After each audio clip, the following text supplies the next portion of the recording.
Click New Knowledge Item. Add the title. Select the type.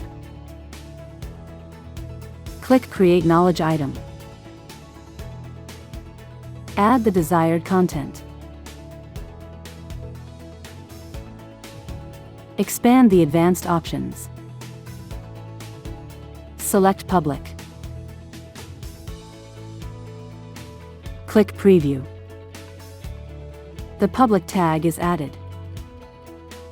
Click Direct Publish or Submit for approval, depending on your setup. Click Confirm. Click Share. Copy the public link and send it to the person.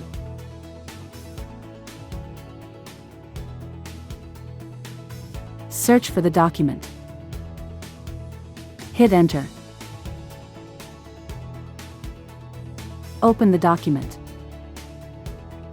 Edit as New Draft. Select the desired revision. Expand the advanced options. Select Public. Click Preview. The public tag is added. Click Direct Publish or Submit for approval, depending on your setup. Click Confirm. Click Share. Copy the public link and send it to the person.